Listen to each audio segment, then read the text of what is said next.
राधे राधे प्रभु जी। आप सबको राधे राधे। आप सभी अच्छे होंगे, प्रसन्न होंगे, स्वस्थ होंगे। आज की कथा का प्रसंग उत्तराधिकारी कौन। उत्तराधिकारी यानी कि वारिस कौन। जिस तरह हम आप लोग अपनी जमीन जायदाद, अपना घर परिवार, इसका किसी न किसी को तो वारिस हम बनाते ही हैं या मानते हैं। किसी घर में एक पुत्र या पुत्री है, 2 हैं, 3 हैं, 4 हैं। पहले के समय में प्रभु जी 4, 5, 6, 6, 7, 8, 10 बच्चे भी हो जाते थे। अब भी 8, 10 बच्चों में से या 5 बच्चों में से किसको उत्तराधिकारी बना दिया जाए। घर परिवार में तो बहुत कम होता था, सबको बराबर हिस्सा दिया जाता था। लेकिन राजा महाराजा जैसे हुए तो उनके अगर 2 या 3 संतान हो गई तो राजगद्दी के ऊपर कौन बैठेगा। तो ज्यादातर तो राजा बड़े पुत्र को बैठाता था राजगद्दी के ऊपर, लेकिन योग्यता भी तो होनी चाहिए, वो राजगद्दी के लायक भी तो होना चाहिए। इसी के ऊपर यह प्रसंग है। श्रावस्ती का राजा था, उसके 4 पुत्र थे। अब चारों पुत्रों में बड़े को ही सत्ता सौंपने के पक्ष में नहीं था राजा। राजा ये चाहता था कि जो योग्य होगा, जो समर्थ होगा, वही मेरी राजगद्दी का उत्तराधिकारी बनेगा। ये नहीं है कि बड़े को ही दे दी जाए, ये भी नहीं है कि बड़े से छोटे को दी जाए, उससे छोटे को दी जाए या सबसे छोटे को दी जाए। जो उसका समर्थवान होगा, जो लायक होगा, उसी को राजगद्दी सौंप दी जाएगी। आज हम आप लोग भी देखते हैं, लायक पुत्र के हाथ में, बेटे के हाथ में अगर आप अपना कारोबार सौंप देंगे, जमीन जायदाद सौंप देंगे, या तो वो कारोबार को डुबो देगा, जमीन जायदाद को बेच देगा। तो संभालने वाला भी तो चाहिए। तो राजा ने अपने राजगुरु से मंत्रणा की, सलाह मशवरा किया। राजा ने अपने पुरोहित से, तो उन्होंने योग्यता की परीक्षा के लिए राजा से कहा, पुरोहित ने, कि महाराज परीक्षा लेनी चाहिए हमें। ये भी ना हो कि चारों पुत्रों में से कोई पुत्र ये कहे कि आपने बड़े को दे दिया या छोटे को दे दिया या मंझले को दे दिया। ऐसे भी नहीं होना चाहिए। चारों की परीक्षा ले ली जाए और जो इस परीक्षा में योग्य साबित होगा, जो इसमें पास होगा, उसी को राजगद्दी के ऊपर बैठा दिया जाएगा। अब राजा को ब्राह्मण की वो बात अच्छी लगी, पुरोहित की बात अच्छी लगी कि ठीक है। अब राजा ने चारों राजकुमारों को भोजन के लिए बुलाया। भोजन परोसा गया, चारों को बैठा दिया गया, जलपान सब कुछ दे दिया गया। बढ़िया बढ़िया स्वादिष्ट भोजन आज तैयार किया गया था। चारों राजकुमारों को बैठा दिया गया।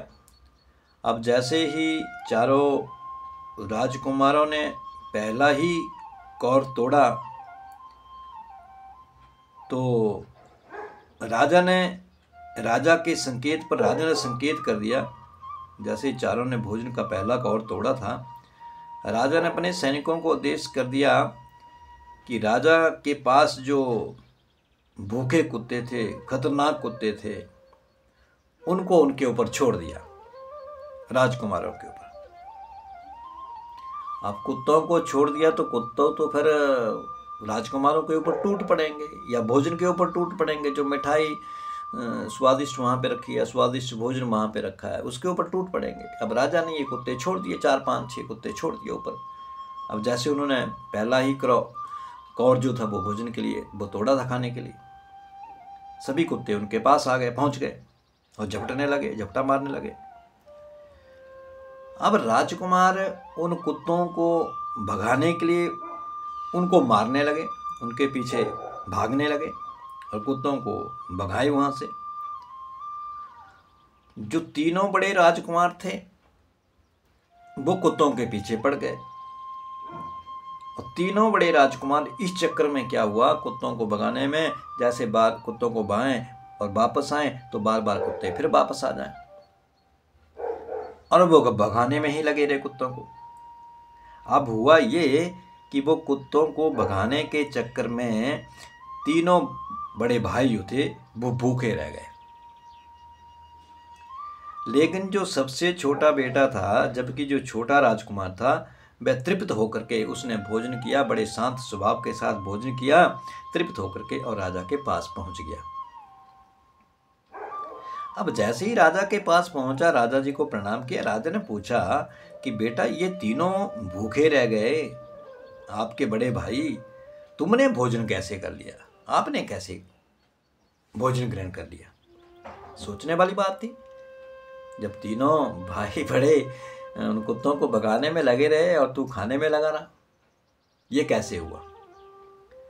तो छोटा राजकुमार बोला, पिताश्री, मैंने जैसे ही पहला कौर तोड़ा, इन भाइयों ने भी पहला कौर तोड़ा, लेकिन जैसे ही पहला कौर इन्होंने तोड़ा और मैंने तोड़ा, कुत्ते हम सब के ऊपर झपटे। तो पिताश्री, ये तो कुत्तों को भगाने में लग पड़े, कुत्तों को भगाएं, बार बार आ जाएं। लेकिन मैंने क्या किया पिताजी, जैसे ही मैंने पहला कौर तोड़ा और मुझ पर झपटने वाला कुत्ता जो था, जैसे ही मेरे ऊपर झपटने लगा, जो मैंने पहला कौर तोड़ा हुआ था वो मैंने उसी कुत्ते को डाल दिया। अब उस कुत्ते ने वो भोजन, वो रोटी का टुकड़ा खाया और संतुष्ट होकर के वहां खड़ा हो गया। और बाकी कुत्ते जैसे मेरे ऊपर झपटे तो वो कुत्ता उनको भगा दे। संतुष्ट होकर के अन्य कुत्तों से भी मेरी रक्षा करने लगा। और ये देखना प्रभु जी, अगर 8-10 कुत्ते आपके ऊपर पड़ जाएं या 4-5 कुत्ते आपके ऊपर पड़ जाएं, और उन कुत्तों में अगर एक कुत्ता आपको जानने वाला होगा, एक कुत्ते को अगर कभी आपने भोजन का टुकड़ा दिया होगा या मिठाई का टुकड़ा दिया होगा, तो वो कुत्ता आपको जिंदगी भर नहीं भूलेगा, वो आपको हमेशा याद रखेगा।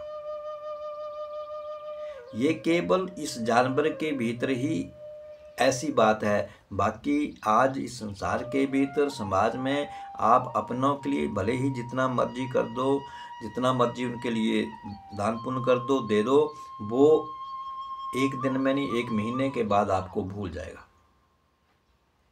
जो आपने उनके लिए किया।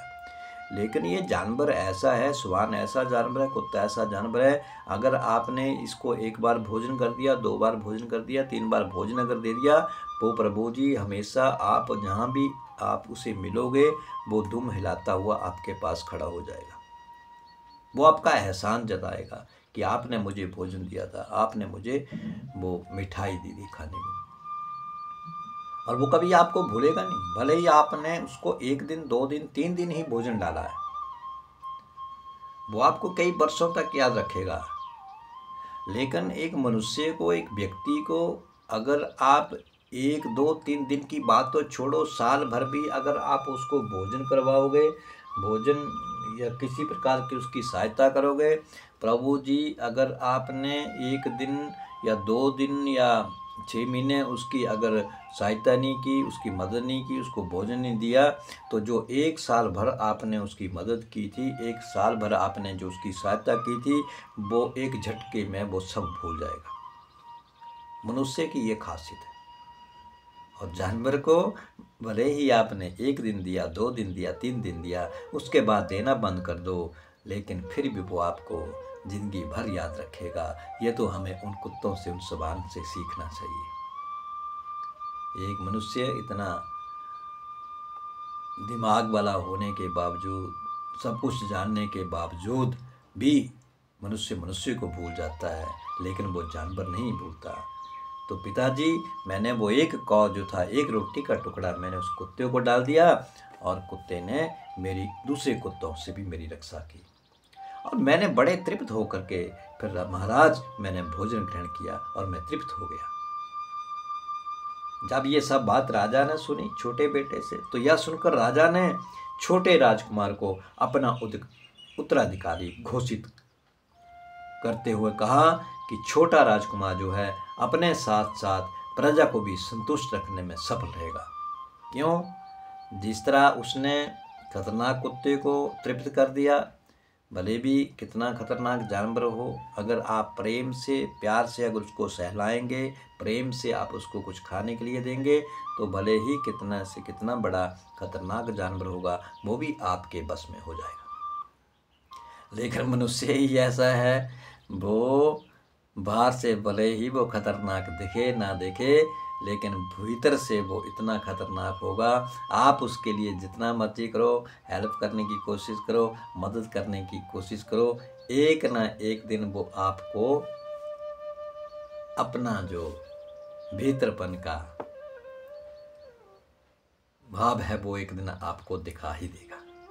अपनी औकात वो दिखा ही देगा कि मेरी औकात क्या है। बाहर से भले ही वो आपके संग चला है, शरीर से जिस्म से भले ही वो आपके संग चला है, लेकिन ऐसे दोस्त आपकी पीठ के पीछे छुरा घोंपने वाले होते हैं। जो मीठा होता है, ज़्यादा मीठा होता है, वो सेहत के लिए, वो शरीर के लिए, वो अपनों के लिए सबसे खतरनाक होता है। लेकिन जो कड़वा होता है, नीम के पत्तों की तरह, उस करेले की तरह जो कड़वा होता है, तो प्रभु जी ये समझ लेना वो थोड़ी देर के लिए कड़वा होगा, लेकिन आपके लिए, आपके जीवन के लिए वो सबसे बेहतर होगा। इसलिए ज़्यादा मीठेपन के पास भी नहीं जाना है, जहाँ एकदम कीड़े मकोड़े लग जाएं, मक्खियाँ झपट जाएं आपके ऊपर।